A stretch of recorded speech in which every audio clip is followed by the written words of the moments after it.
Cambridge English, IELTS 10, 2015. CD1. Test 1. You will hear a number of different recordings and you will have to answer questions on what you hear. There will be time for you to read the instructions and questions, and you will have a chance to check your work. All the recordings will be played once only. The test is in 4 sections. At the end of the test, you will be given 10 minutes to transfer your answers to an answer sheet.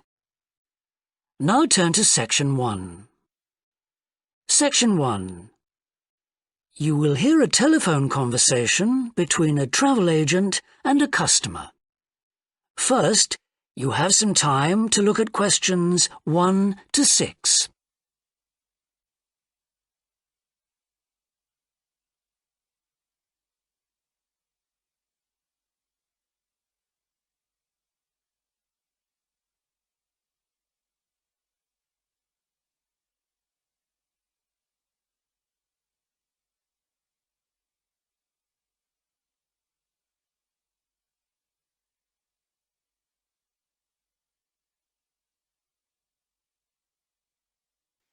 Now we shall begin. You should answer the questions as you listen, because you will not hear the recording a second time. Listen carefully and answer questions 1 to 6. Good morning, World Tours. My name is Jamie. How can I help you? Good morning. I want some information on self-drive tours in the USA. Could you send me a brochure? Of course. Could I have your name, please? Andrea Brown. Thank you. And your address? 24 Ardley Road. Can you spell that? ARDLEIGH Road. Postcode? BH5 2OP. Thanks. And can I have your phone number? Is a mobile all right? Fine. It's 07786 643 091. Thank you.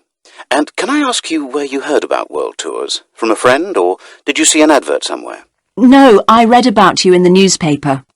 OK, I'll get the brochures in the post to you, but can I give you some information over the phone? What kinds of things do you want to do on your holiday? I'm interested in going to California with my family. I've got 2 children, and we want to hire a car. OK, we have a couple of self-drive tours there, visiting different places of interest in California. The first one begins in Los Angeles, and there's plenty of time to visit some of the theme parks there. That's something on my children's list, so I'd want to include that. Good. Then you drive to San Francisco. From San Francisco, you can drive to Yosemite Park, where you spend a couple of nights.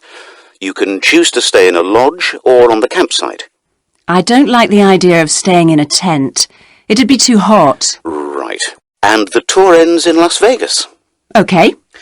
The other trip we can arrange is slightly different. It starts in San Francisco, then you drive south to Cambria. Someone told me there's a really nice castle near Cambria. Will we go near that? Hearst Castle is on that road, so you could stop there. Good. I'd like to do that. Does this trip also go into the desert? No, it continues to Santa Monica, where most people like to stop and do some shopping. We have enough of that at home, so that doesn't interest us. OK. Well, you could go straight on to San Diego. That's good for beaches, isn't it? That's right. That's a good place to relax, and your children might like to visit the zoo before flying home. I don't think so. We want some time for sunbathing and swimming. Before you hear the rest of the conversation, you have some time to look at questions 7 to 10.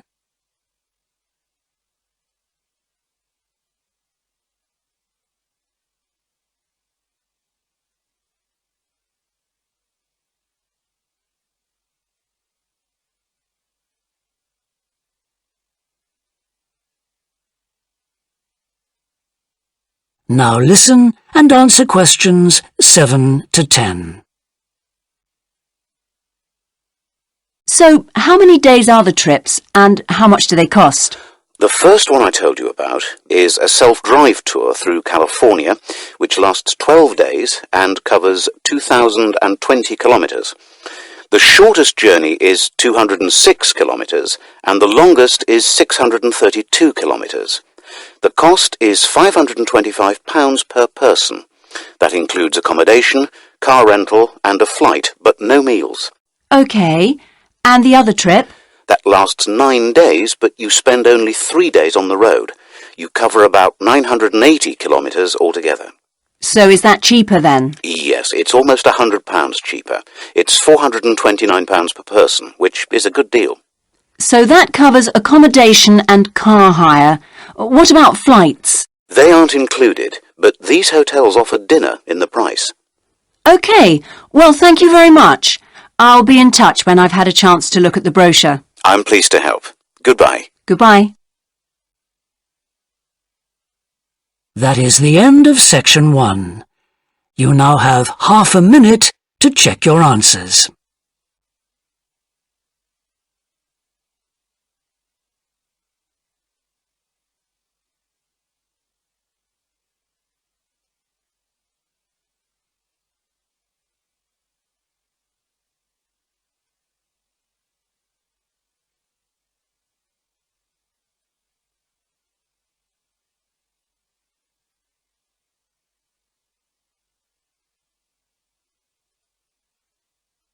Now turn to section 2.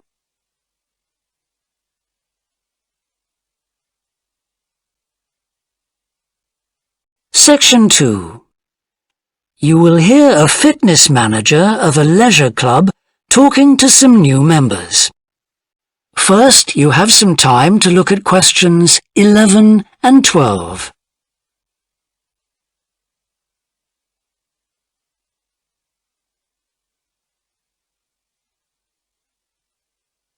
Now listen and answer questions 11 and 12. On behalf of LP Clubs, I'd like to welcome you all here today. My name's Sandy Fisher and I'm one of the fitness managers here. Before we start our tour of the club, I'll just run through some basic information about the facilities we have here, including recent improvements, and explain the types of membership available. Our greatest asset is probably our swimming pool, which at 25 metres isn't Olympic-sized, but now we've expanded it to 8 lanes, it's much wider. This means there are rarely more than a couple of people at a time in each lane.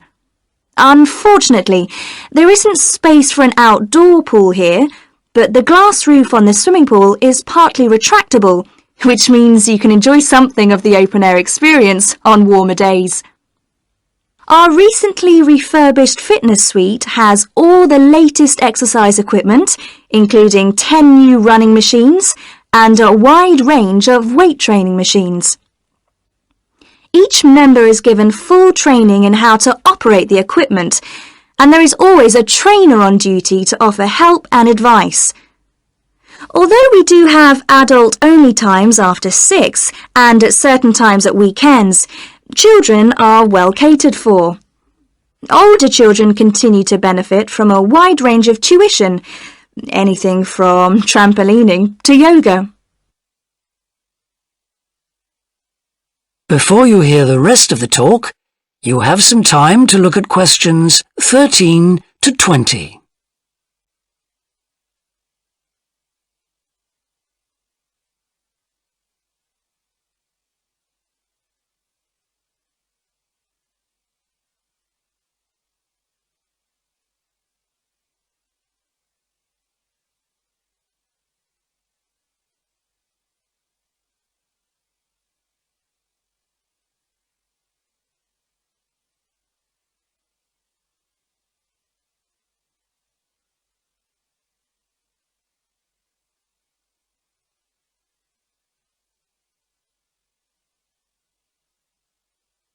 Now listen and answer questions 13 to 20. One thing all our members appreciate about us is that we take very good care of them. This starts on day 1 with your personal assessment. You are asked to fill in a questionnaire giving details of any health problems. One of our personal trainers will then go through this with you. The trainer will then take you through the safety rules for using the equipment in the fitness suite. During your next exercise session, a personal trainer will work with you to make sure you understand these. It's very important to do this because we really do want to avoid having any sports injuries. There's a lot more to looking after yourself than simply lifting weights. At the end of the personal assessment, the trainer will draw up a plan outlining what you should try to achieve within a 6-week period. This will then be reviewed at the end of the 6 weeks. Now, I'll just quickly run through the types of membership we have available. All members must pay a joining fee of £90 in addition to the rates for the monthly membership fees. Gold membership entitles you to free entry at all LP clubs.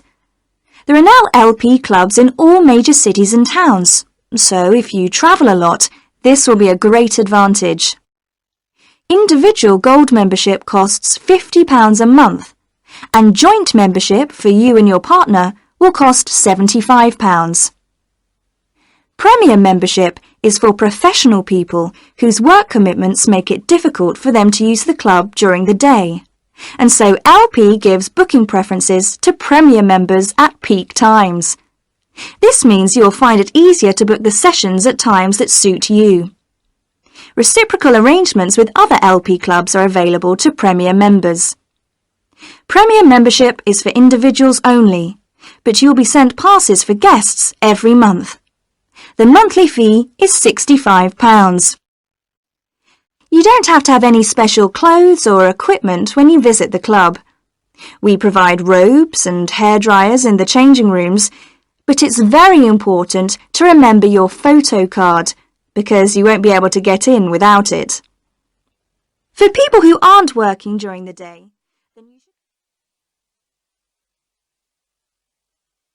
That is the end of section 2. You now have half a minute to check your answers.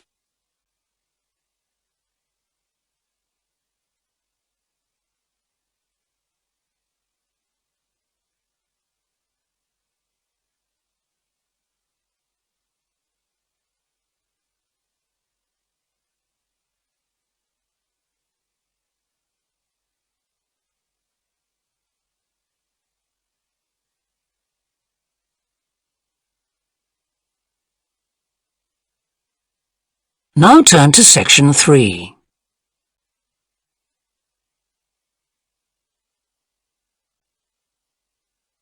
Section 3.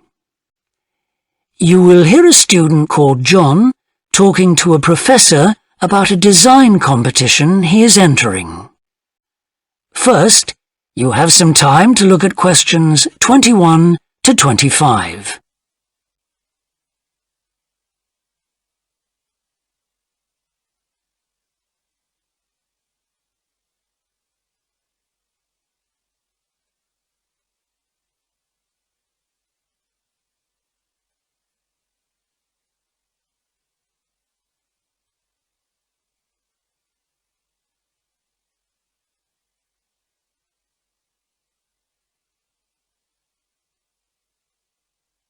Now listen carefully and answer questions 21 to 25.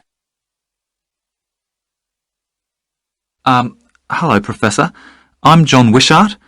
I'm working on my entry for the Global Design Competition. My tutor said you might be able to help me with it. Ah, yes, I got a copy of your drawings. Come in and tell me about it. What sort of competition is it?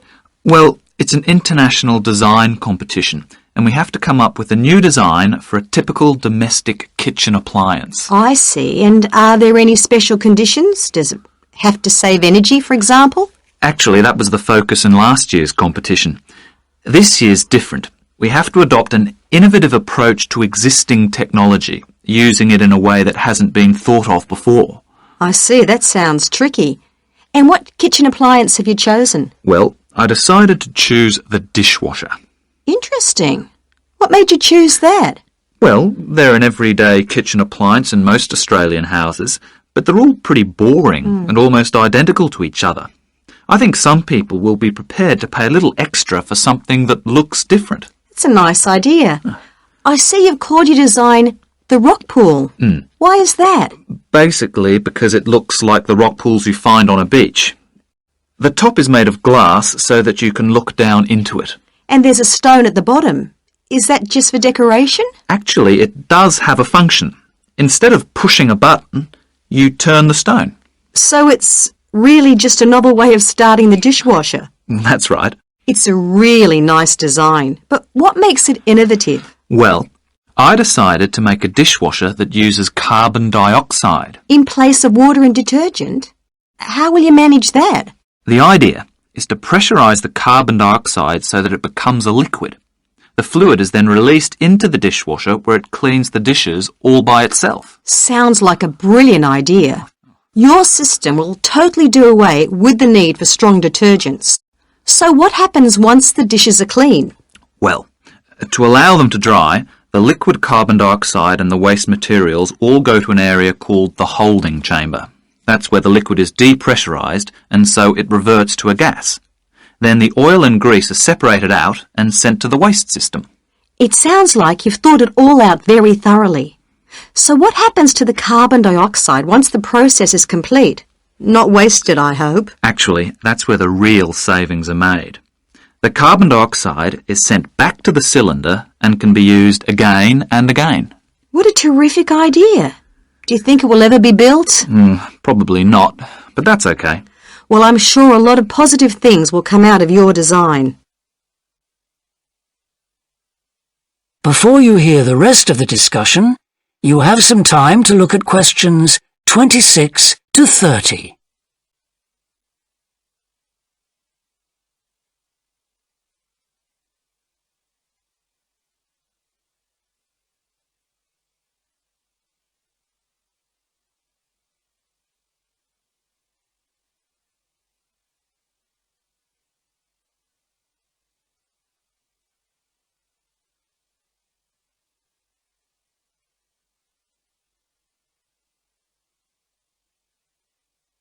Now listen and answer questions 26 to 30. Now, you seem to have thought about everything, so what exactly did you need me to help you with?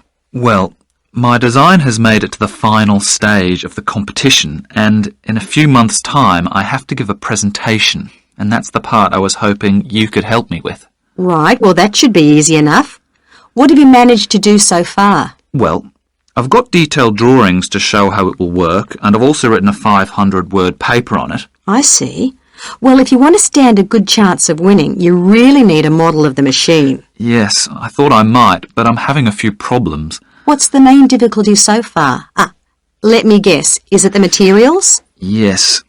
I want it to look professional, but everything that's top quality is also very expensive. Look, projects like this are very important to us. They really help lift our profile. So why don't you talk to the university about a grant? Oh. I can help you fill out the application forms if you like. Oh, that would be great. You'd better show me this paper you've written as well. For a global competition such as this, you need to make sure the technical details you've given are accurate and thorough. Oh, that would be a great help. Is there anything else I can do? Well, I'm really nervous. That is the end of section 3. You now have half a minute to check your answers.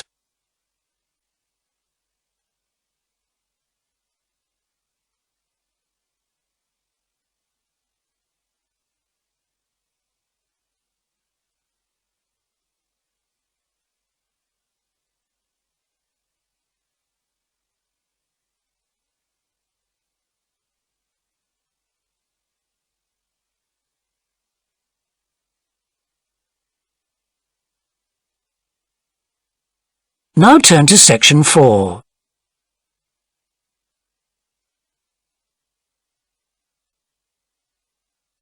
Section 4.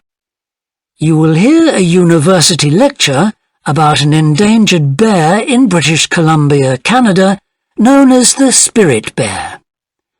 First, you have some time to look at questions 31 to 40.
Now listen carefully and answer questions 31 to 40. Today, we continue our series on ecology and conservation with a look at a particularly endangered member of the black bear family. 1 in 10 black bears is actually born with a white coat, which is the result of a special gene that surfaces in a few. Local people have named it the spirit bear, and according to the legends of these communities, its snowy fur brings with it a special power. Because of this, it has always been highly regarded by them, so much that they do not speak of seeing it to anyone else. It is their way of protecting it when strangers visit the area. The white bear's habitat is quite interesting. The bear's strong relationship with the old-growth rainforest is a complex one. The white bear relies on the huge, centuries-old trees in the forest in many ways. For example, the old-growth trees have extremely long roots that help prevent erosion of the soil along the banks of the many fish streams. Keeping these banks intact is important because these streams are home to salmon, which are the bear's main food source. In return, the bear's feeding habits nurture the forest. As the bears eat the salmon, they discard the skin and bones in great amounts on the forest floor, which provide vital nutrients. These produce lush vegetation that sustains thousands of other types of life forms, from birds to insects and more. Today, the spirit bear lives off the coast of the province of British Columbia on a few islands. There is great concern for their survival, since it is estimated that less than 200 of these white bears remain. The best way to protect them is to make every effort to preserve the delicate balance of their forest environment. In other words, their ecosystem.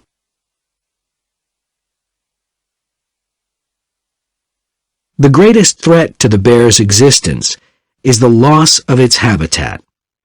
Over many years, logging companies have stripped the land by cutting down a large number of trees. In addition, they have built roads which have fractured the areas where the bear usually feeds, and many hibernation sites have also been lost. The logging of the trees along the streams has damaged the places where the bears fish. To make matters worse, the number of salmon in those streams is declining because there is no legal limit on fishing at the moment. All these influences have a negative impact on the spirit bear's very existence, which is made all the more fragile by the fact that reproduction among these bears has always been disappointingly low. And so, what's the situation going forward? Community organizations, environmental groups, and the British Columbia government are now working together on the problem. The government is now requiring logging companies to adopt a better logging method, which is a positive step. However, these measures alone may not be sufficient to ensure a healthy population of the spirit bear in the future. Other steps also need to be taken. While it is important to maintain the spirit bear's habitat, there also needs to be more emphasis on its expansion. The move is justified as it will also create space for other bears that are losing their homes to damage. That is the end of section 4. You now have half a minute to check your answers.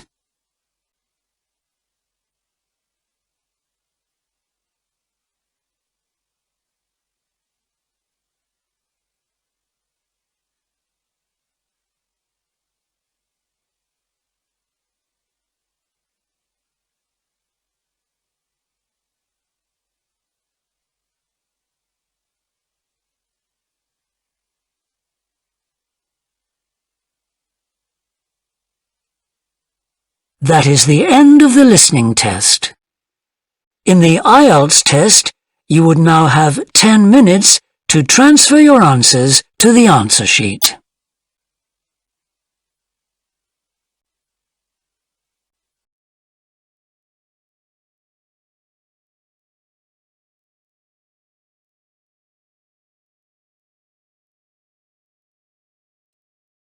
Test 2. You will hear a number of different recordings and you will have to answer questions on what you hear. There will be time for you to read the instructions and questions, and you will have a chance to check your work. All the recordings will be played once only. The test is in 4 sections. At the end of the test, you will be given 10 minutes to transfer your answers to an answer sheet. Now turn to Section 1. Section 1. You will hear a man interviewing a woman in the street about her use of transport. First, you have some time to look at questions 1 to 5.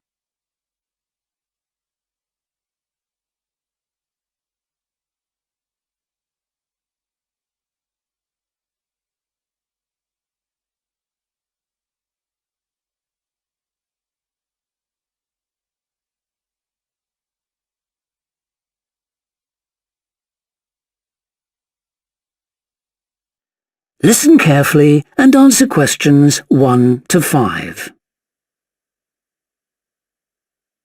Excuse me, Yes? I wonder if you could spare a few minutes to do a survey on transport. It won't take long. No, that's fine. Oh, lovely.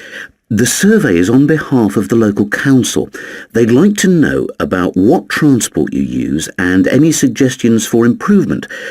Can I start by asking you how you travelled to town today? Sure, I came on the bus. Great. Now, can I get a few details about yourself? Okay. What's your name? It's Louisa Yes. Hardy. Can you spell that, please? Yes, it's Hardie. Great, thanks. And can I have your address? It's 19 Whitestone Road. Oh, right, I know that area. It's Bradfield, isn't it? That's right. Is the postcode GT7? It's actually GT8 2LC. Great. And could I ask what your job is? Are you a student? I've actually just finished my training. I'm a hairdresser. Oh, right. And one more question in this section. What is the reason for you coming into town today? Actually, it's not for shopping today, which would be my normal reason, but to see the dentist. Right. Thanks. Before you hear the rest of the interview, you have some time to look at questions 6 to 10.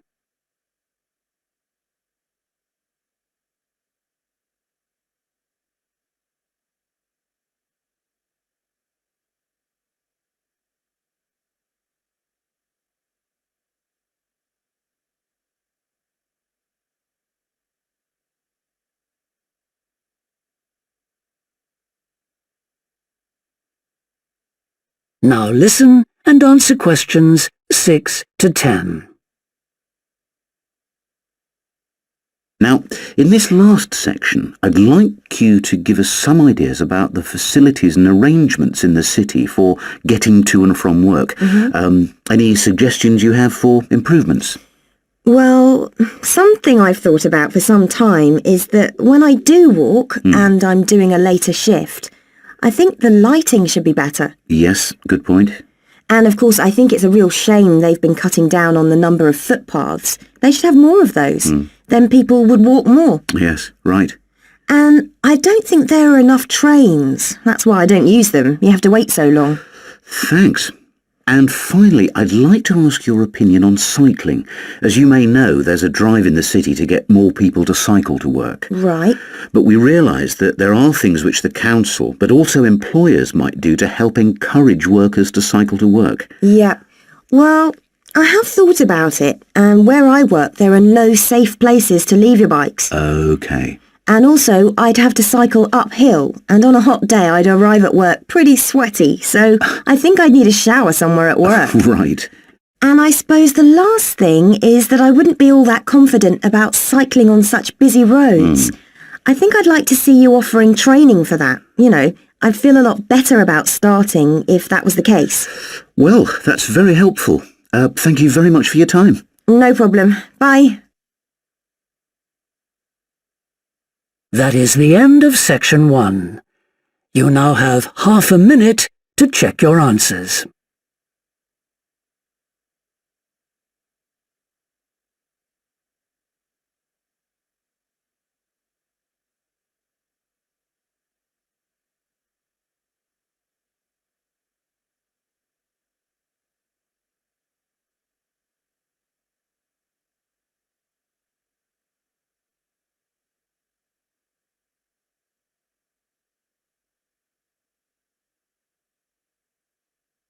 Now turn to section 2.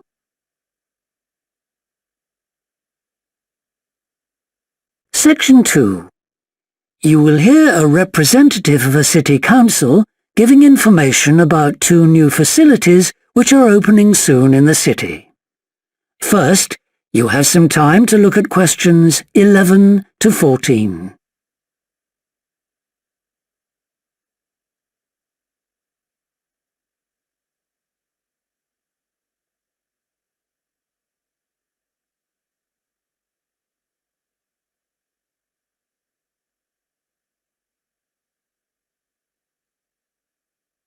Now listen carefully and answer questions 11 to 14.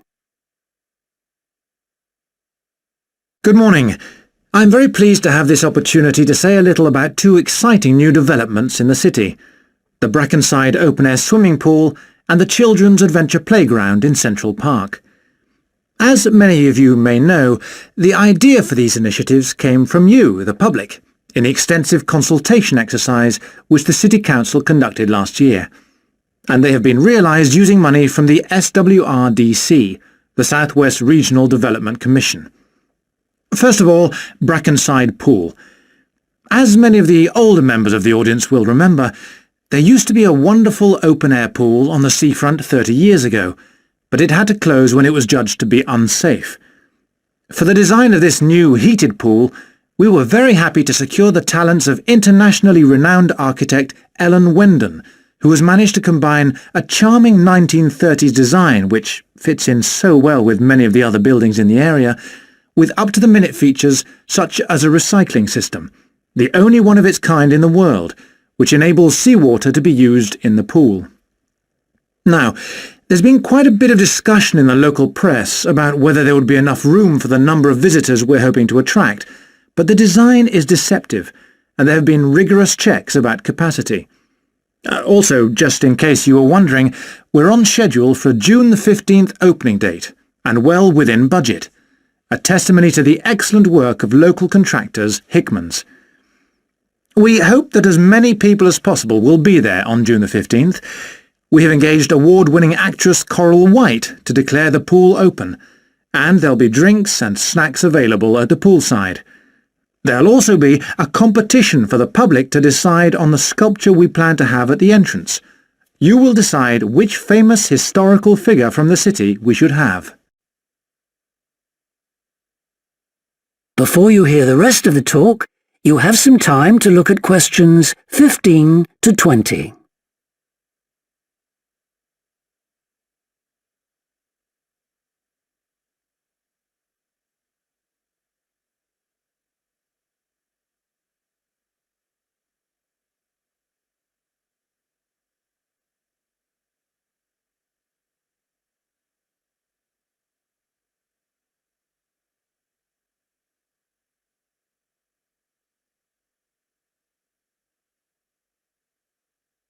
Now listen and answer questions 15 to 20. And now, moving on to the Central Park Playground, which we're pleased to announce has just won the Douglas Award for Safety. The news came through only last week. The unique design is based on the concept of the global village, with the playground being divided into 6 areas showing different parts of the world, each with a representative feature. For example, there is a section on Asia, and this is represented by rides and equipment in the shape of snakes, orangutans, tigers and so on, fauna native to the forests of the region. Moving south to the Antarctic, we couldn't run to an ice rink, I'm afraid, but opted instead for climbing blocks in the shape of mountains. I thought they could have had slides for the glaciers, but the designers did want to avoid being too literal. Then on to South America. And here the theme is El Dorado, games replicating the search for mines full of precious stones. And then, moving up to North America, here there was considerable debate. I know the contribution of cinema and jazz was considered, but the designers finally opted for rockets and the International Space Station. Eastwards to Europe then, and perhaps the most traditional choice of all the areas, medieval castles and other fortifications. Then last but not least, moving south to Africa, and a whole set of wonderful mosaics and trails to represent the great rivers of this fascinating and varied continent. Now, the opening date for our global playground is the 10th of July, and again, we'd love to see you there. So, make a date and come and see this magnificent, original new amenity right in the heart of the city. That is the end of section 2. You now have half a minute to check your answers.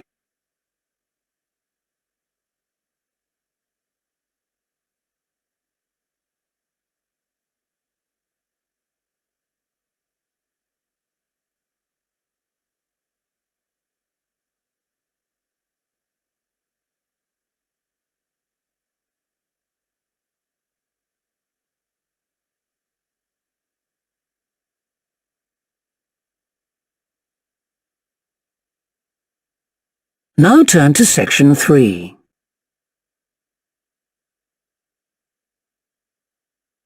Section 3. You will hear 2 anthropology students called Victor and Olivia discussing their joint presentation about a Norwegian explorer called Thor Heyerdahl. First, you have some time to look at questions 21 to 24.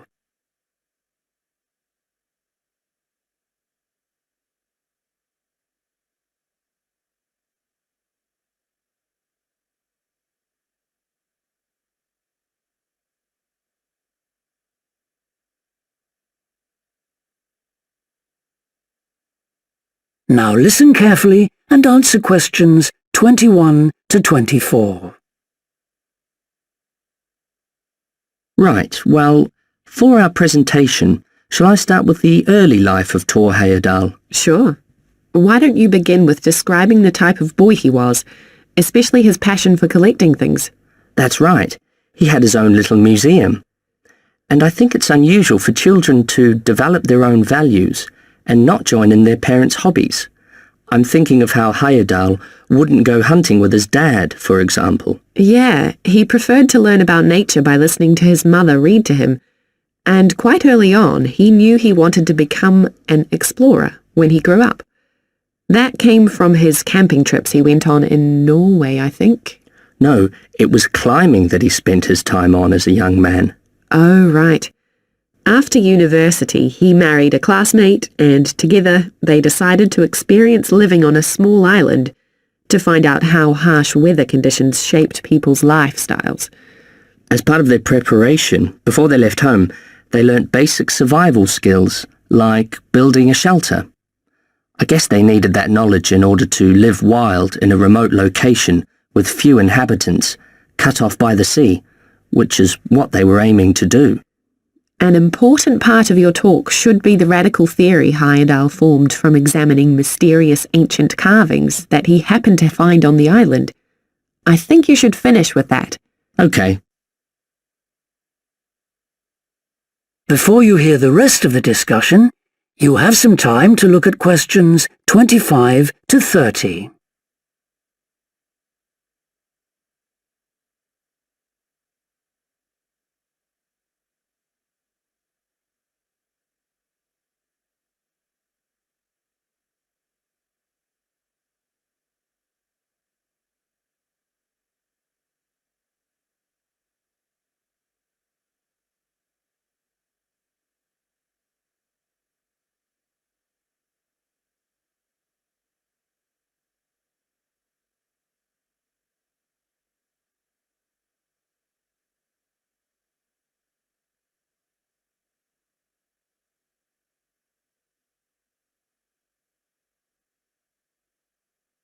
Now listen and answer questions 25 to 30. All right, Victor, so after your part, I'll talk about Thor Heyerdahl's adult life, continuing from the theory he had about Polynesian migration. Up until that time, of course, academics had believed that humans first migrated to the islands in Polynesia from Asia in the west. Yes, they thought that travel from the east was impossible because of the huge empty stretch of ocean that lies between the islands and the nearest inhabited land. Yes, but Heyerdahl spent ages studying the cloud movements, ocean currents, and wind patterns to find if it was actually possible. And another argument was that there was no tradition of large shipbuilding in the communities lying to the east of Polynesia. But Heyerdahl knew they made lots of coastal voyages in locally built canoes. Yes, or sailing on rafts, as was shown by the long voyage that Heyerdahl did next. It was an incredibly risky journey to undertake. Sometimes I wonder if he did that trip for private reasons, you know, to show others that he could have spectacular adventures. What do you think, Olivia? Well, I think it was more a matter of simply trying out his idea, to see if migration from the east was possible. Yes, that's probably it. And the poor guy suffered a bit at that time because the war forced him to stop his work for some years. Yes. When he got started again and planned his epic voyage, do you think it was important to him that he achieve it before anyone else did? I haven't read anywhere that that was his motivation. The most important factor seems to have been that he used only ancient techniques and local materials to build his raft. Yes. I wonder how fast it went. Well, it took them 97 days from South America to the Pacific Islands. And after that, Heyerdahl went to Easter Island, didn't he? We should mention the purpose of that trip. I think he sailed there in a boat made out of reeds.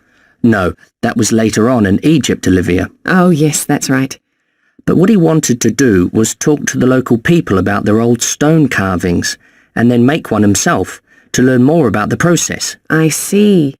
Well, what a great life. Even though many of his theories have been disproven, he certainly left a lasting impression on many disciplines, didn't he? To my mind, he was the first person to establish what modern academics call practical archaeology. I mean that they try to recreate something from the past today, like he did with his raft trip. It's unfortunate that his ideas about where Polynesians originated from have been completely discredited. Yes. Right, well, I'll prepare a PowerPoint slide at the end that acknowledges our sources. I mainly used The Life and Work of Thor Heyerdahl by William Oliver. I thought the research methods he used were very sound, although I must say I found the overall tone somewhat old-fashioned. I think they need to do a new, revised edition. Yeah, I agree. What about the subject matter? I found it really challenging. Well, it's a complex issue. I thought the book had lots of good points. What did you think of the illustration? That is the end of section 3. You now have half a minute to check your answers.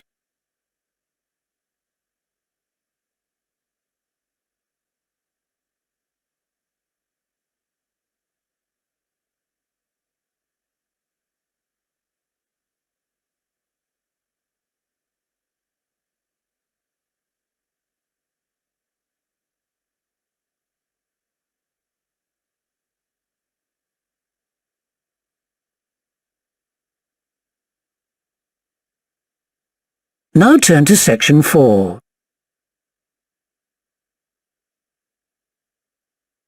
Section 4. You will hear a business student predicting how management might change in the next few years. First, you have some time to look at questions 31 to 40.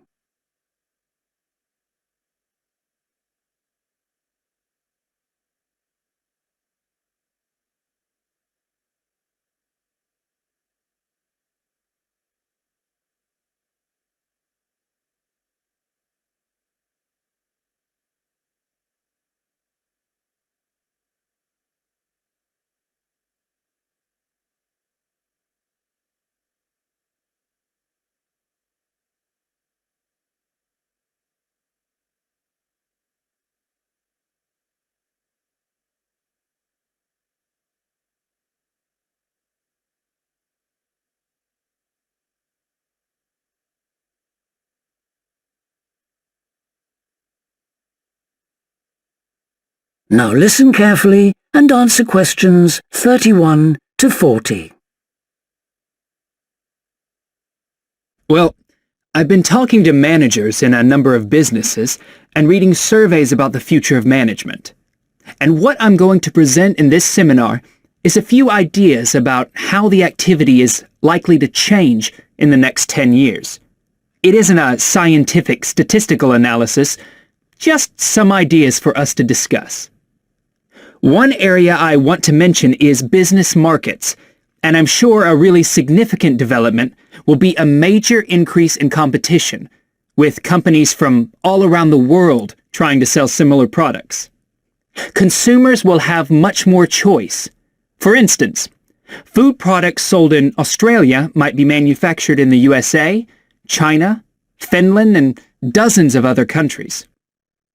At the same time, mergers and takeovers mean that governments are actually losing power to major global corporations. We can probably all think of companies that exert a great deal of influence, which may be good for consumers. A third point I want to make about markets is that in the rapidly expanding economies such as India, China, Brazil, and Russia, demand is growing very fast. This is putting pressure on resources all over the world. I think businesses are becoming more open to external influences. In particular, companies are consulting customers more and more before making their business decisions. Companies are finding out what they want and providing it, instead of making products and then trying to sell them, which is the model of years ago.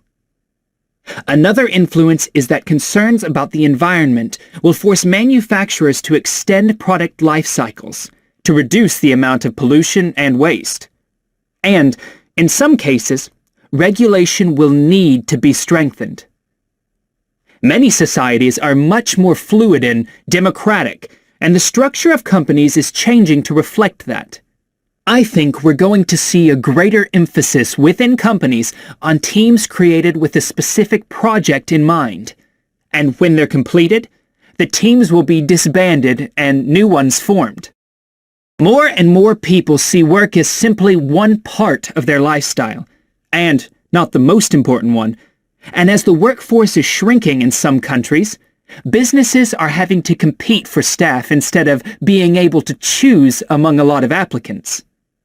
Typical examples that will attract and retain staff are traditional ones like flexible hours and, something that has been made possible by advances in technology, remote working, with people based at their home, abroad, or almost anywhere they choose.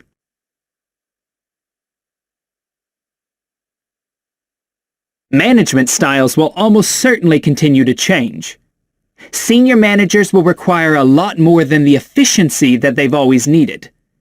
Above all, they'll need great skills in leadership so that their organization can initiate and respond to change in a fast-moving world where they face lots of competing requirements and potential conflicts.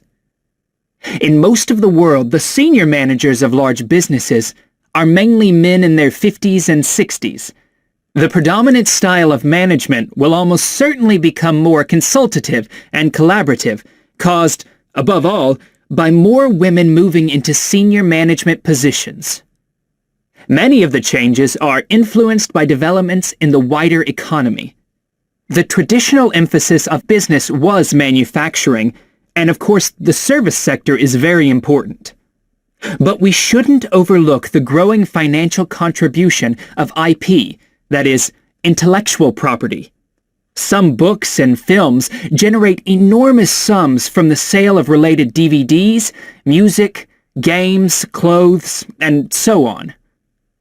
Another point I'd like to make is that although I've been talking about companies, one trend that they have to face is the move away from people working for the same employer for years. Instead, more and more people are becoming self-employed to gain the freedom and control over their lives that they're unlikely to get from being employed. Okay, well, that's all I want to say, so let's open it up for discussion.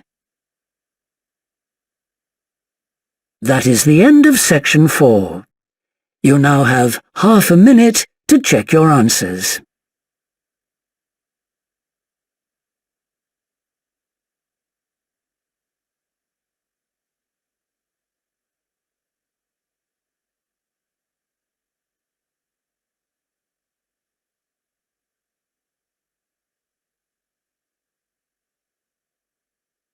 To transfer your answers to the answer sheet.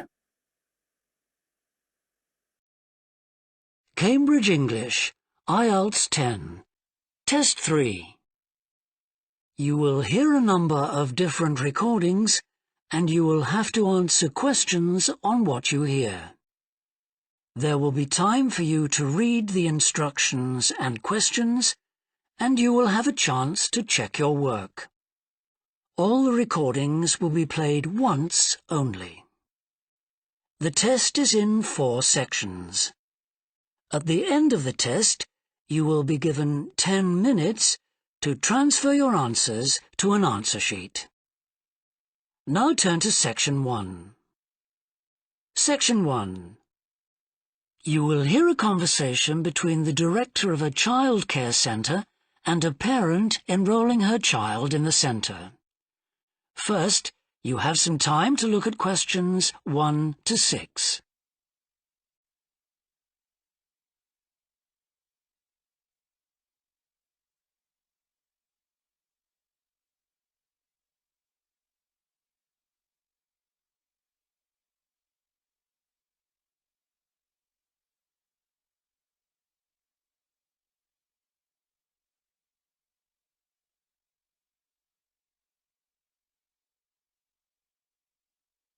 Listen carefully and answer questions 1 to 6. Good morning.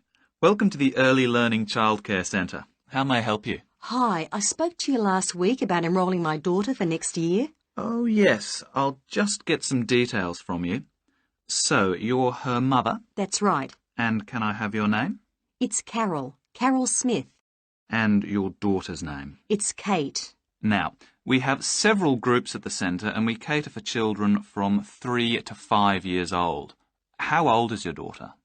She's 3 now, but she turns 4 next month. I'll put 4 down because that's how old she'll be when she starts. Fine. She's so excited about her birthday and coming to the centre. Oh, that's good to hear. And what's your address? It's 46 Wombat Road. That's WOMBAT.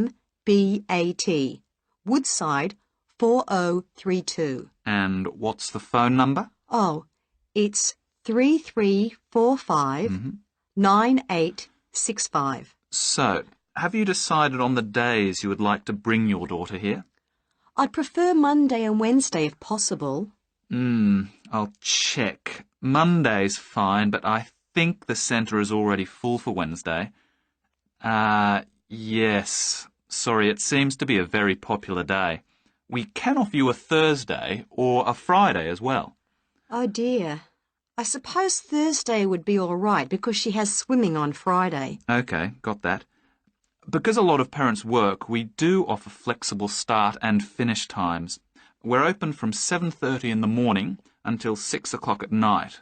What time would you like your daughter to start?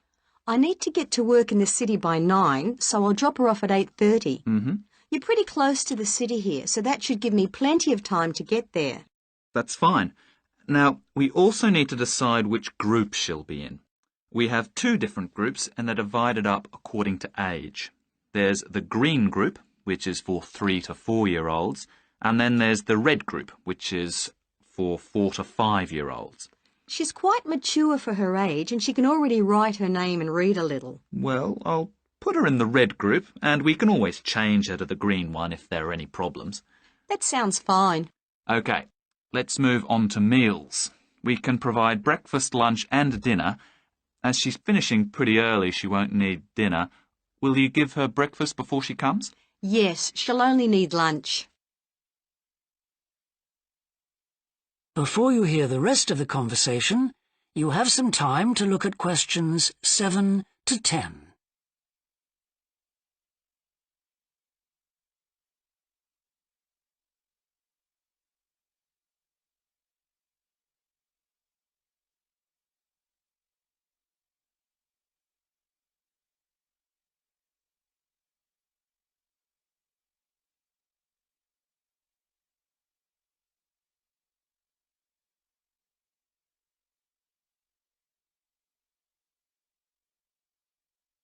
Now listen and answer questions 7 to 10.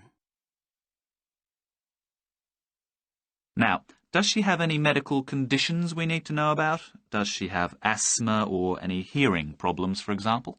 No, but she does need to wear glasses. Oh, I'll make a note of that. Yeah, she's pretty good about wearing them. She can't see much without them. Right. OK. Now, I also need emergency contact details. So what sort of information do you need? Just the name and number of a friend or family member we can contact in case we can't get hold of you at any time.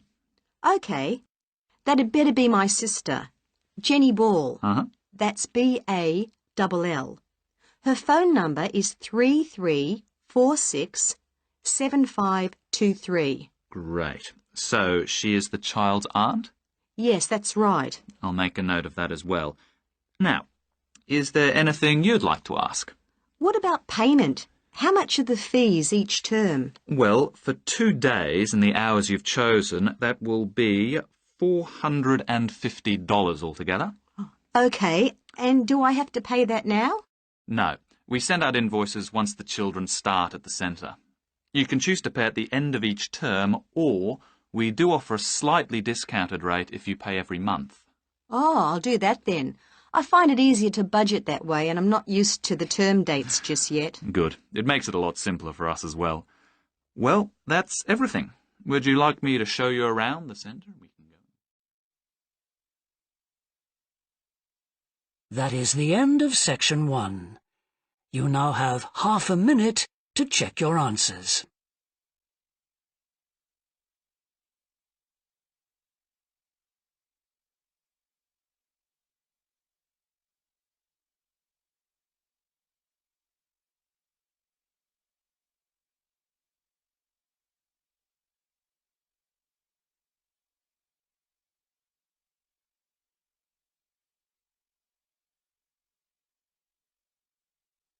Now turn to section 2.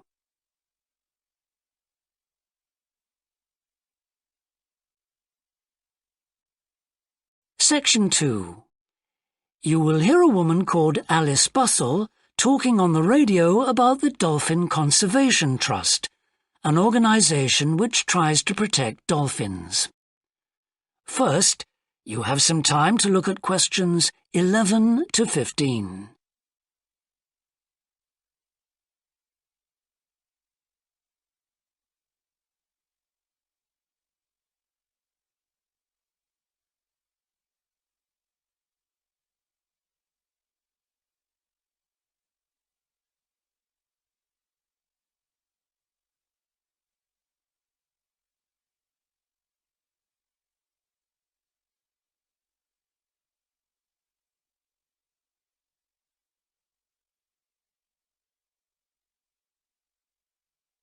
Now listen carefully and answer questions 11 to 15.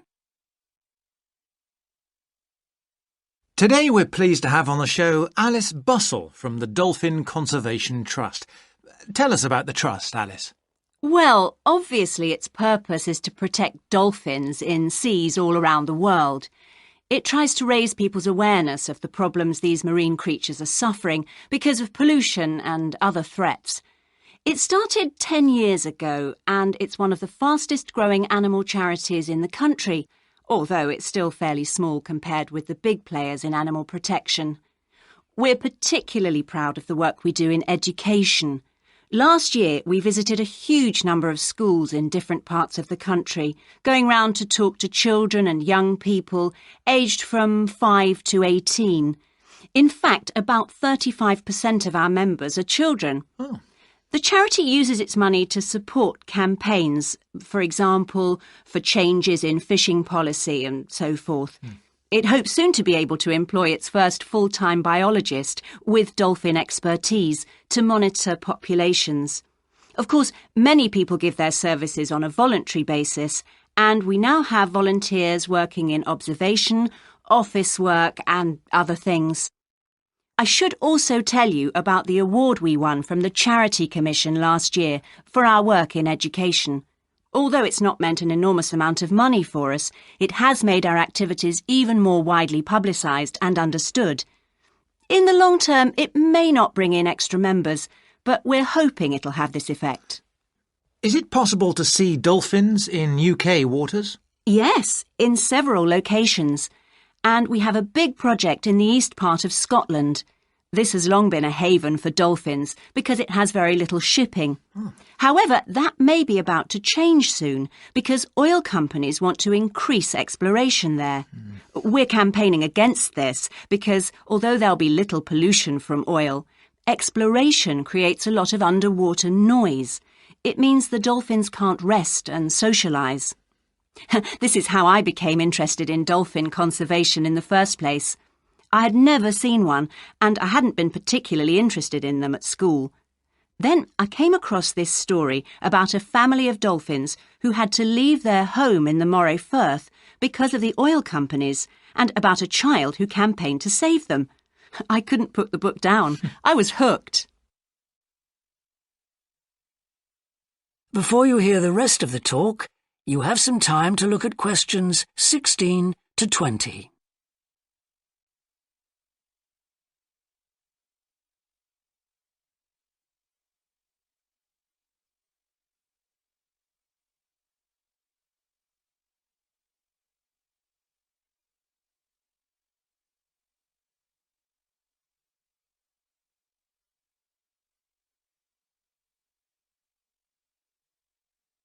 Now listen and answer questions 16 to 20.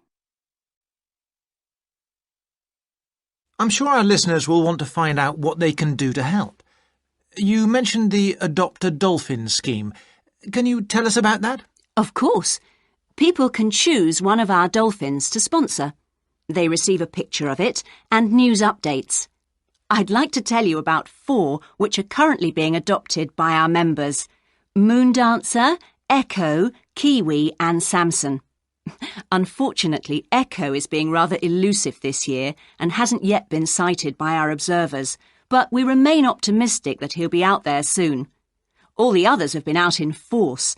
Samson and Moondancer are often photographed together, but it's Kiwi who's our real character, as she seems to love coming up close for the cameras, and we've captured her on film hundreds of times. They all have their own personalities. Moondancer is very elegant and curves out and into the water very smoothly, whereas Samson has a lot of energy. He's always leaping out of the water with great vigour. You'd probably expect him to be the youngest. He's not quite. That's Kiwi. But Samson's the latest of our dolphins to be chosen for the scheme. Kiwi makes a lot of noise, so we can often pick her out straight away. Echo and Moondancer are noisy too, but Moondancer's easy to find because she has a particularly large fin on her back, which makes her easy to identify.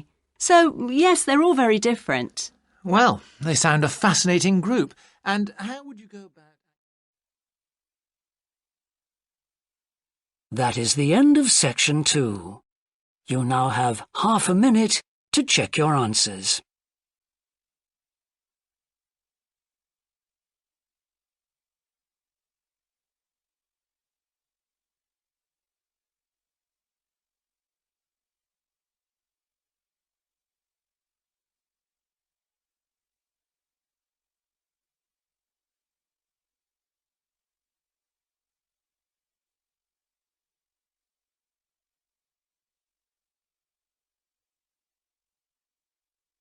Now turn to section 3.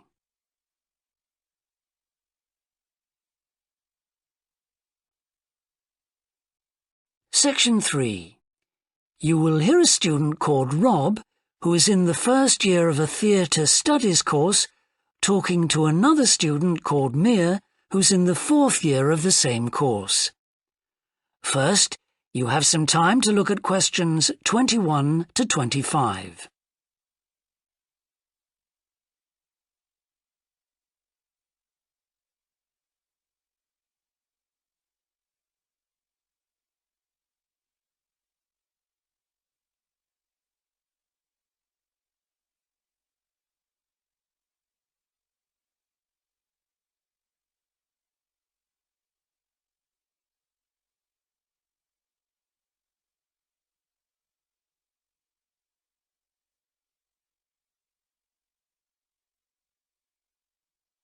Now listen carefully and answer questions 21 to 25.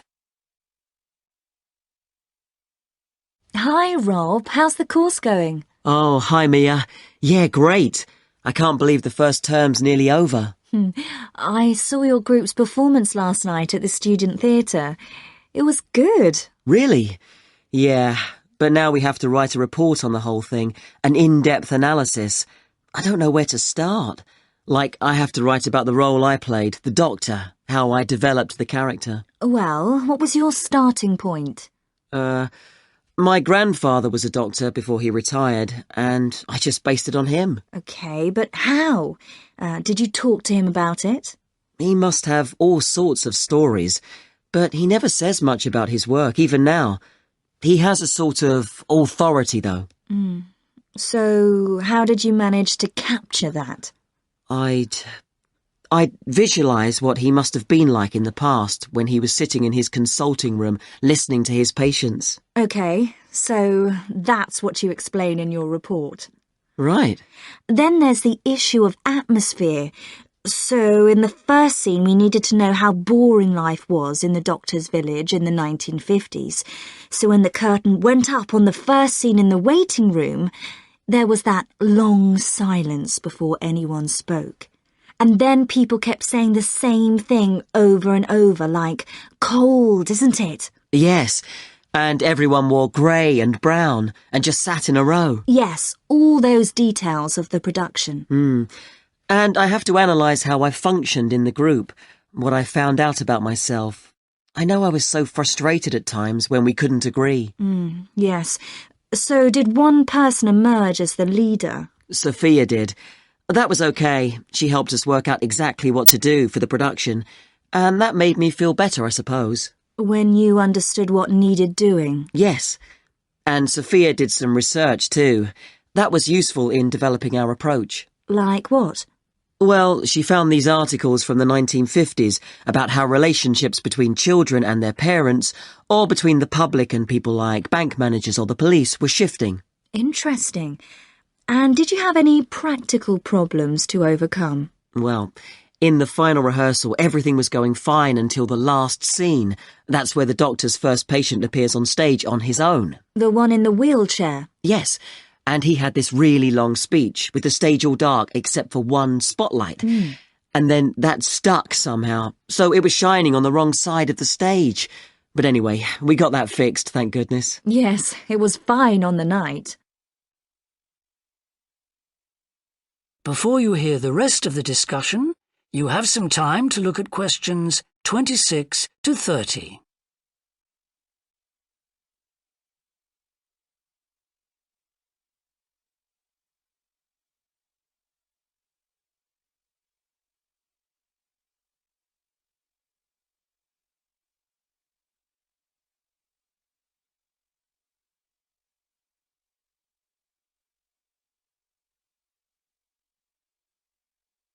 Now listen and answer questions 26 to 30. But while you're here, Mia, I wanted to ask you about the year abroad option. Would you recommend doing that? Yes, definitely. It's a fantastic chance to study in another country for a year. I think I'd like to do it, but it looks very competitive. There's only a limited number of places. Yes. So, next year, when you're in the second year of the course, you need to work really hard in all your theatre studies modules. Only students with good marks get places. You have to prove that you know your subject really well. Right. So, how did you choose where to go? Well, I decided I wanted a programme that would fit in with what I wanted to do after I graduate. So I looked for a university with emphasis on acting rather than directing, for example. It depends on you. Then about 6 months before you go, you have to email the scheme coordinator with your top 3 choices. I had a friend who missed the deadline and didn't get her first choice, so you do need to get a move on at that stage. You'll find that certain places are very popular with everyone. And don't you have to write a personal statement at that stage? Yes. Right. I'll get some of the final year students to give me some tips. Maybe see if I can read what they wrote. I think that's a very good idea. I don't mind showing you what I did. And while you're abroad, don't make the mistake I made. I got so involved I forgot all about making arrangements for when I came back here for the final year. Make sure you stay in touch so they know your choices for the optional modules. You don't want to miss out doing your preferred specialisms. Right. That is the end of section 3. You now have half a minute to check your answers.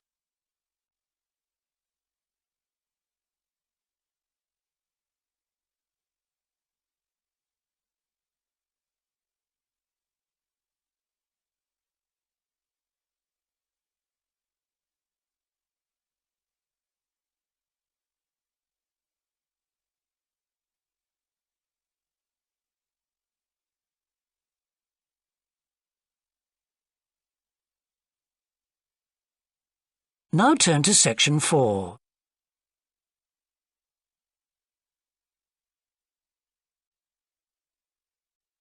Section 4. You will hear part of a lecture about leadership introducing a theory called self-regulatory focus theory. First, you have some time to look at questions 31 to 40.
Now listen carefully and answer questions 31 to 40. Today, I want to talk about self-regulatory focus theory and how the actions of leaders can affect the way followers approach different situations. Self-regulatory focus theory is a theory developed by Torrey Higgins. He says that a person's focus at any given time is to either approach pleasure or avoid pain. These are two basic motivations that each and every one of us has, and they cause us to have different kinds of goals. Promotion goals in different life situations emphasize achievement. Prevention goals are oriented towards the avoidance of punishment. In a specific situation, our thoughts might focus more on promotion goals or more on prevention goals. The theory suggests that two factors affect which goals we are focusing on. First, there is a chronic factor. This factor is connected to a person's personality and says that each person has a basic tendency to either focus more on promotion goals or focus more on prevention goals as part of his or her personality. Second, there is a situational factor, which means that the context we are in can make us more likely to focus on one set of goals or the other. For example, we are more likely to be thinking about pleasure and to have promotion goals when we are spending time with a friend. In contrast, if we are working on an important project for our boss, we are more likely to try to avoid making mistakes and therefore have more prevention goals in our mind. Research has shown that the goals we are focusing on at a given time affect the way we think. For example, when focusing on promotion goals, people consider their ideal self, their aspirations and gains. They don't think about what they can lose, so they think in a happier mode. They feel more inspired to change. When people are focusing on prevention goals, they think about their ought self. What are they supposed to be? What are people expecting from them? They consider their obligations to others. As a result, they experience more anxiety and try to avoid situations where they could lose.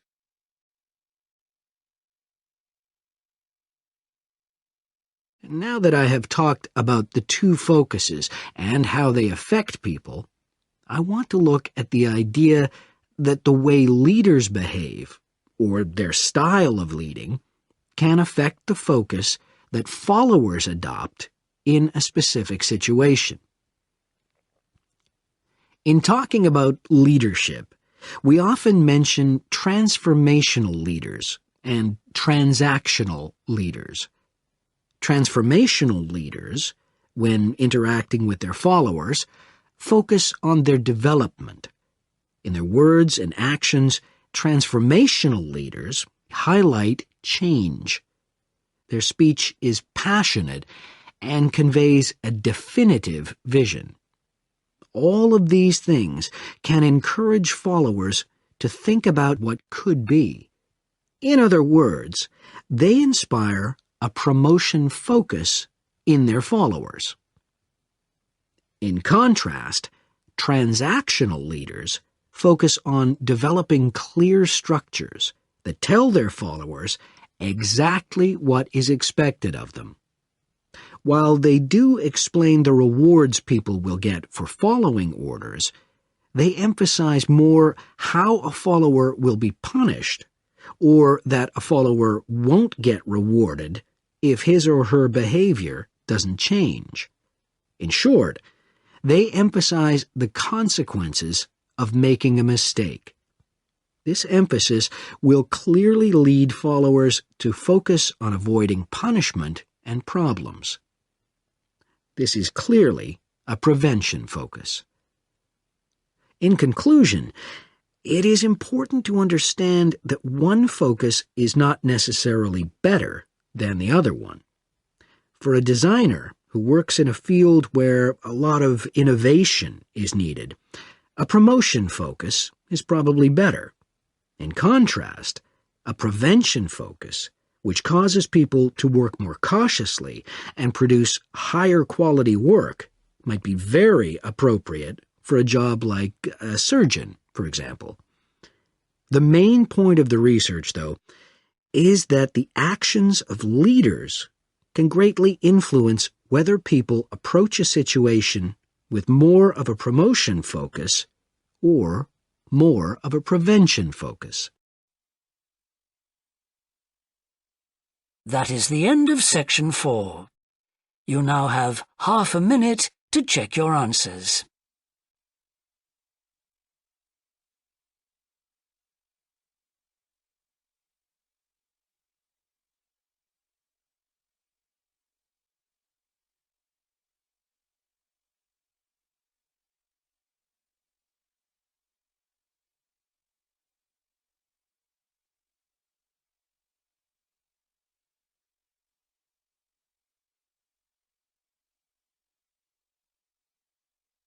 That is the end of the listening test. In the IELTS test, you would now have 10 minutes to transfer your answers to the answer sheet.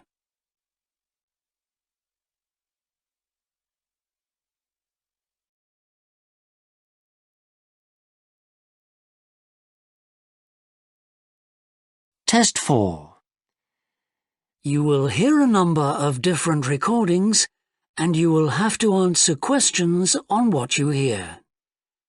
There will be time for you to read the instructions and questions, and you will have a chance to check your work. All the recordings will be played once only.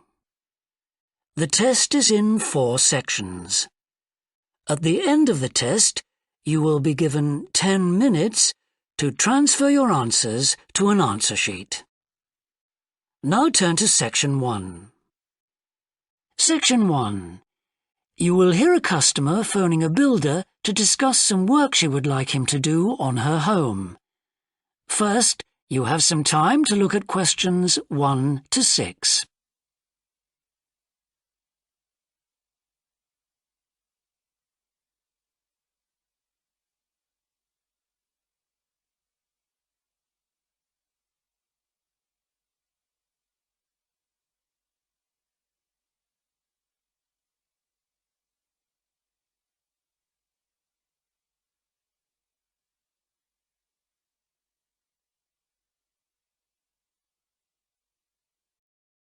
Listen carefully and answer questions 1 to 6. Thorndike's? Good morning. Is that Mr. Thorndyke? Speaking. How can I help? I've got quite a few things which need painting and fixing in the flat, and I wonder whether you'd be able to do the work. I'm sure I'd be able to help, but let me take down a few details. Yes, of course. Well, firstly, how did you hear about us? It was my friend May Hampton. You did some excellent work for her a couple of years ago. Do you remember? Oh, yes. That was in West Park Flats. Lovely lady. Yes, she is. And what's your name, please? It's Edith Pargeter. Edith, can you spell your surname, please? It's Pargeter. Double T, right. And do you live in West Park Flats as well? No, actually, it's East Park, flat 4. Oh, right. That's over the road, I seem to remember. Quite difficult to get to. Yes, it's at the back of the library. Right, I know. And what's your phone number? 875-934, but I'm out a great deal in the afternoons and evenings. So would the best time to ring you be in the morning? Yes. Fine, I've made a note of that. Can I just ask, I'll be in a van and I know parking's rather difficult around your flats. Where would you recommend? Well, I always tell people in larger vehicles to park by the post box on the other side of the road from the entrance. Good, thanks. And will you be able to give me a full itemised quote? Oh, yes, I'll list all the jobs separately with individual prices. That'd be a great help. No problem. Before you hear the rest of the conversation, you have some time to look at questions 7 to 10.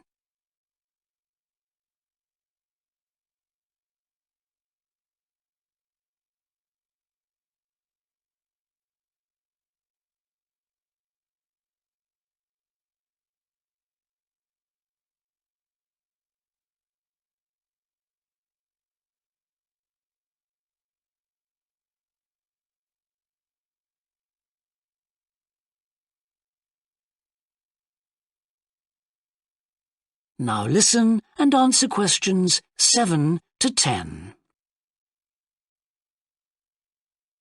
Now, what would you like me to do? Firstly, and most urgently, is in the kitchen. With all the weather damage, the glass in the door has cracked and I'd need that fixing. I presume you mean replacing? Oh, yes, and as soon as possible. What I'll do is come round tomorrow morning and do that immediately. Oh, thank you so much. The other things aren't so urgent, but... Now, I'll make a note of everything you want doing. Well, in the kitchen, I'd like some painting doing. All the kitchen walls? Just the area over the cooker. It's very greasy. Right, it does tend to get that way. Yes. Well, if you want a proper job done, what I'd need to do is strip the old paint and plaster it about a week before I paint it. Of course. Now, May tells me you also do work in the garden. That's right. Well, I'd like you to replace a fence. Just one? Yes, at the far end. Fine, shouldn't be a problem. And that's the lot. Fine. Yeah, as I say, I can come round tomorrow morning to look over things with you. Well, that's great, thank you. So, I look forward to seeing you tomorrow at... That is the end of section 1. You now have half a minute to check your answers.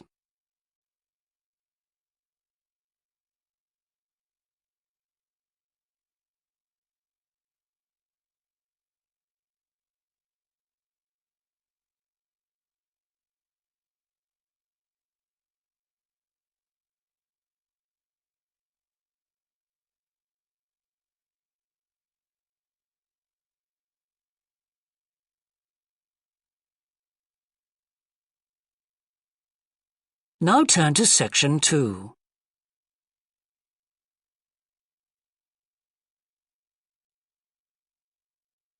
Section 2. You will hear a recorded talk giving an introduction to the historical theme park of Manham Riverport in England. First, you have some time to look at questions 11 to 15.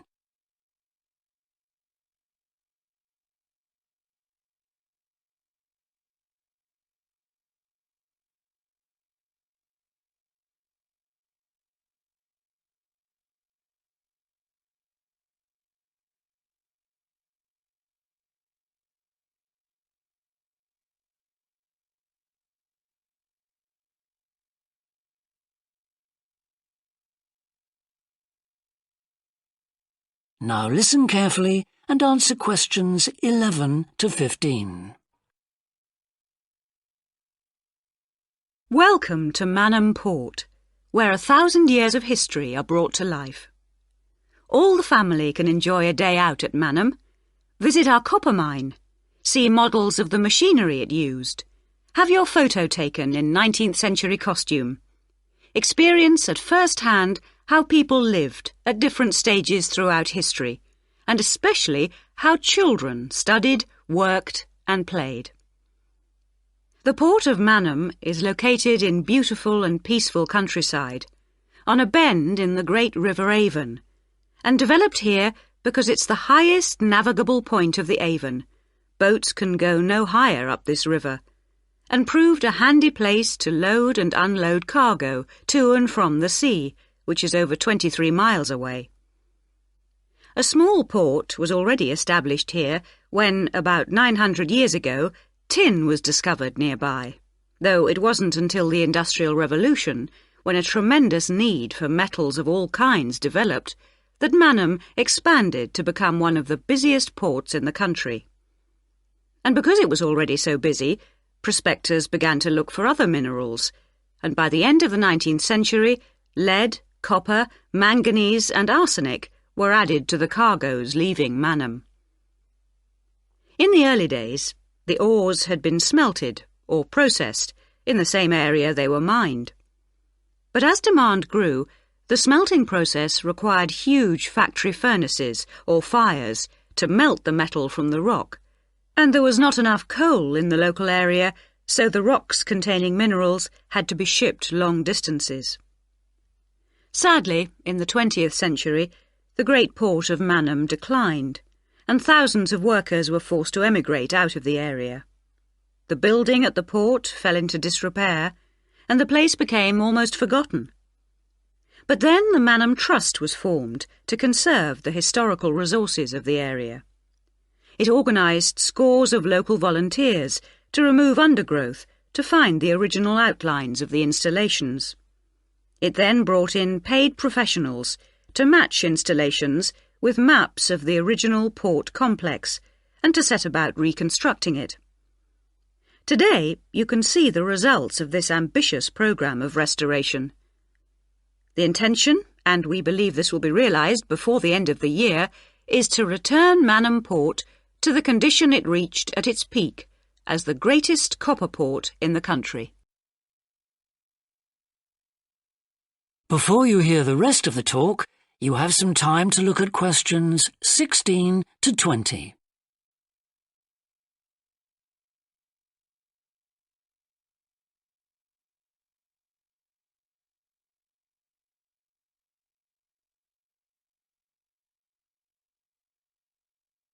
Now listen and answer questions 16 to 20. But what can you do and see on your visit today? Here are just a few highlights. We suggest you start with the visit to the copper mine. Travel on converted mining trains and journey into the depths of the mountain along seams once worked by hundreds of miners. Watch out especially for the great pumping machines which rid the mine of water. But please be warned that, like all mines, ours is very dark and closed in, and we do say that children under 5, and also dogs, should not be taken into the mine. The next recommended visit is to the village school. While looking round the classrooms, take a special look at our display of games, which is one of the largest in the world.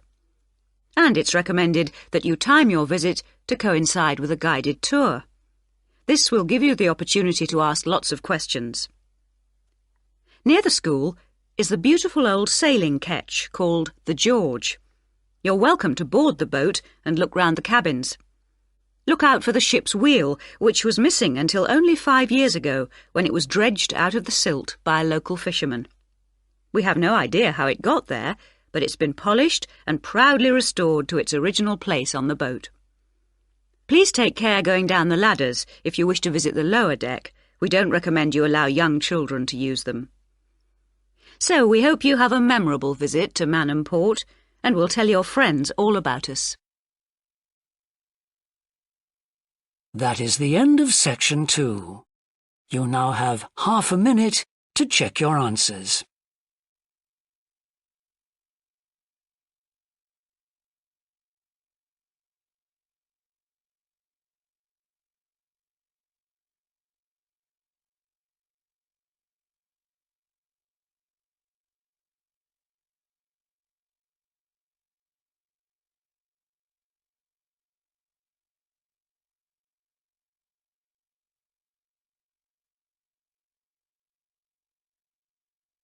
Now turn to section 3.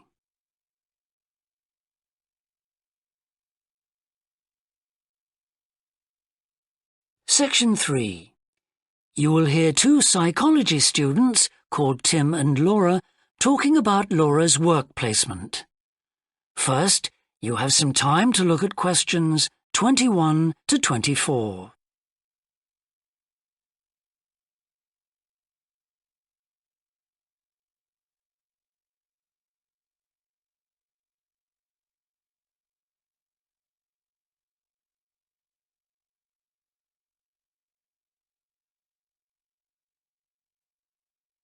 Now listen carefully and answer questions 21 to 24.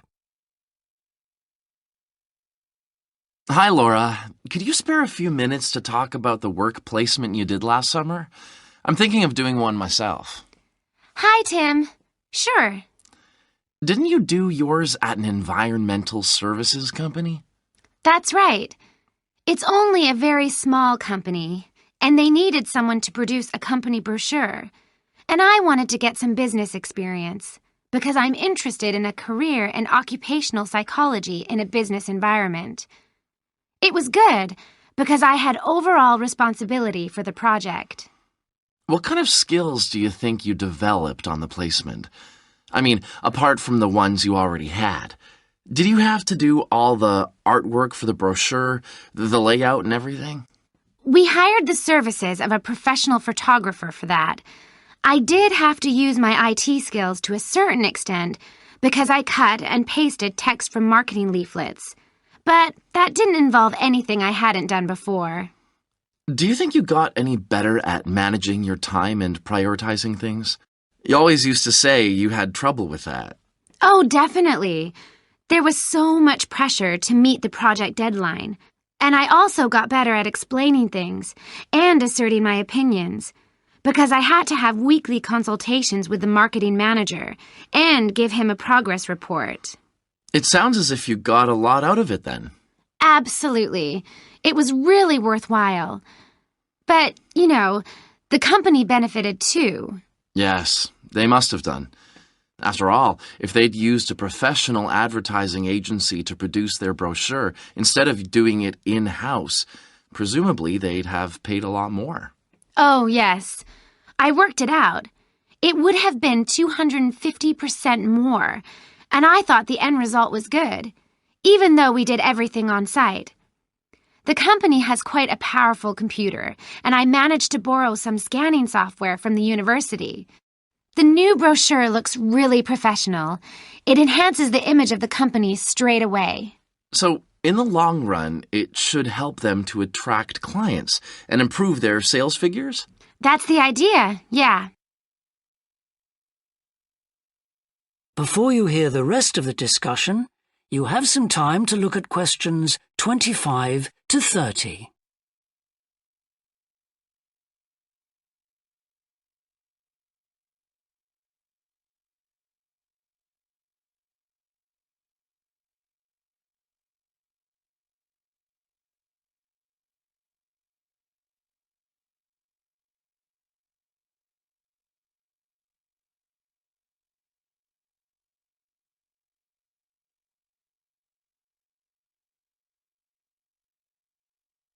Now listen and answer questions 25 to 30.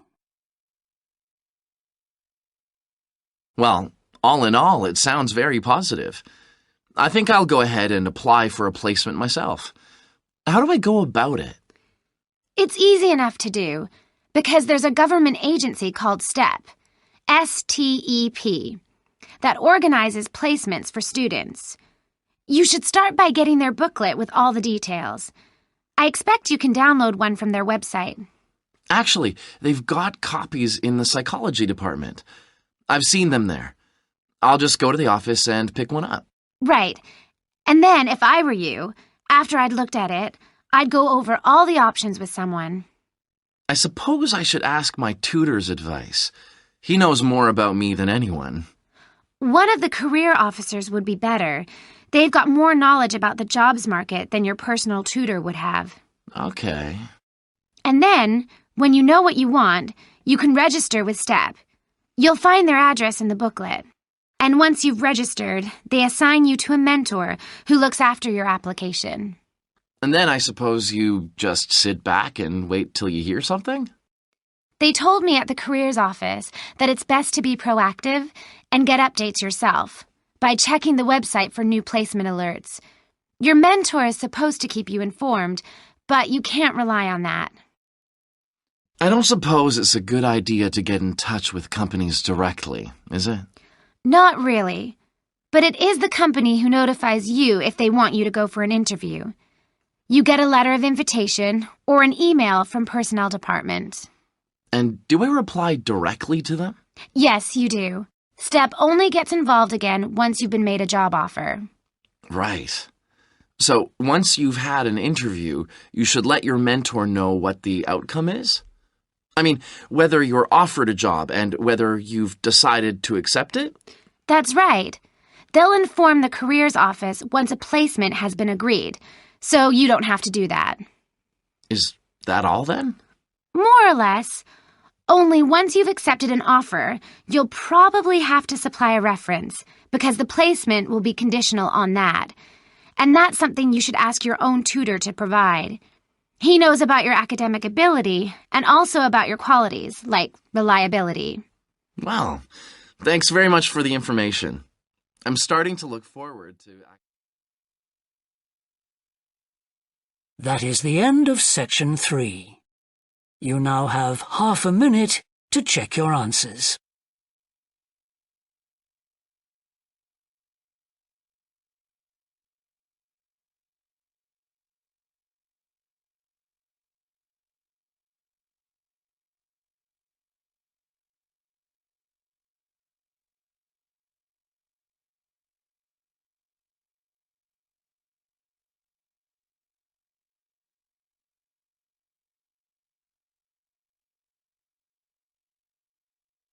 Now turn to section 4.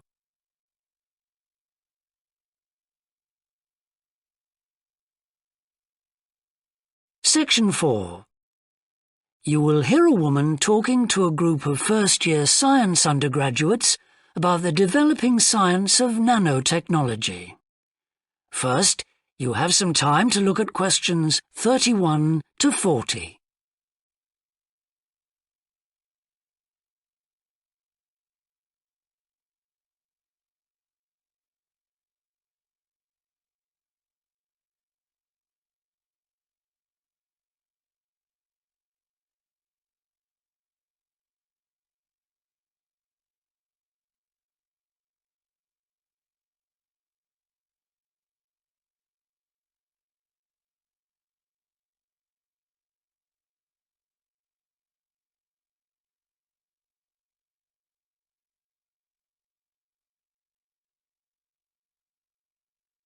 Now listen carefully and answer questions 31 to 40.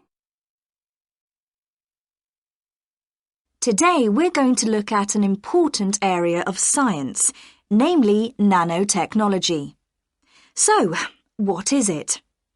Nano means tiny, so it's science and engineering on the scale of atoms and molecules.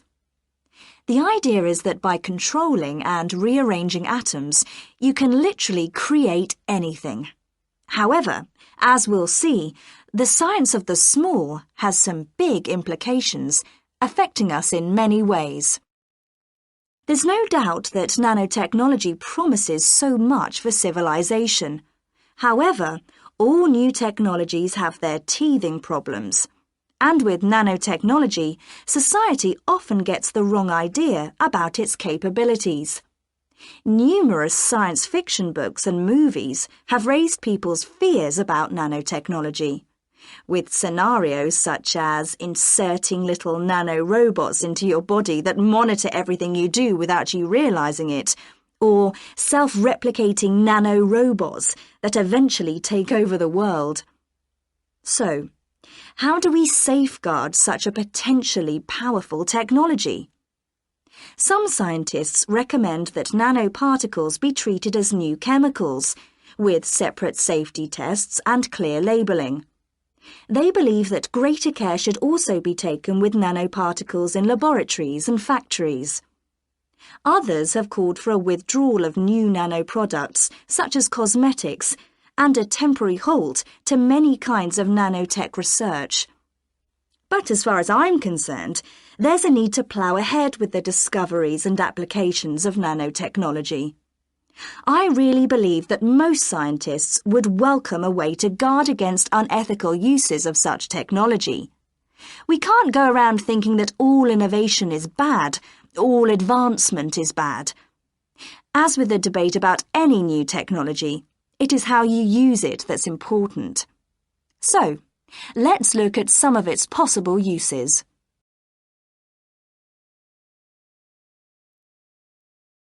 Thanks to nanotechnology, there could be a major breakthrough in the field of transportation, with the production of more durable metals. These could be virtually unbreakable, lighter, and much more pliable, leading to planes that are 50 times lighter than at present. Those same improved capabilities will dramatically reduce the cost of travelling into space, making it more accessible to ordinary people and opening up a totally new holiday destination. In terms of technology, the computer industry will be able to shrink computer parts down to minute sizes. We need nanotechnology in order to create a new generation of computers that will work even faster and will have 1,000,000 times more memory, but will be about the size of a sugar cube. Nanotechnology could also revolutionize the way that we generate power. The cost of solar cells will be drastically reduced, so harnessing this energy will be far more economical than at present. But nanotechnology has much wider applications than this and could have an enormous impact on our environment.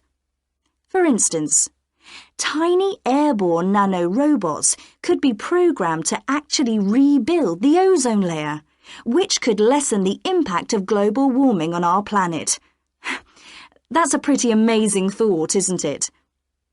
On a more local scale, this new technology could help with the cleanup of environmental disasters, as nanotechnology will allow us to remove oil and other contaminants from the water far more effectively.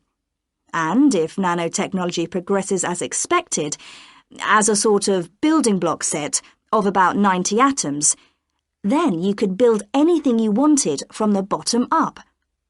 In terms of production, this means that you only use what you need, and so there wouldn't be any waste. The notion that you could create anything at all has major implications for our health. It means that we'll eventually be able to replicate anything. This would have a phenomenal effect on our society. In time, it could even lead to the eradication of famine through the introduction of machines that produce food to feed the hungry. But it's in the area of medicine that nanotechnology may have its biggest impact. How we detect disease will change as tiny biosensors are developed to analyze tests in minutes rather than days. There's even speculation nanorobots could be used to slow the aging process, lengthening life expectancy. As you can see, I'm very excited by the implications that could be available to us in the next few decades. Just how long it'll take, I honestly don't know. That is the end of section 4. You now have half a minute to check your answers.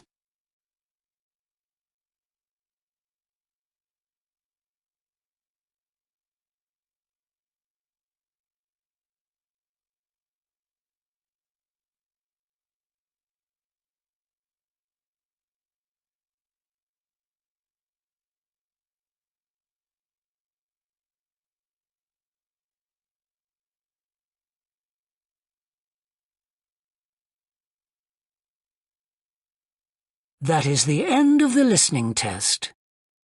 In the IELTS test, you would now have 10 minutes to transfer your answers to the answer sheet.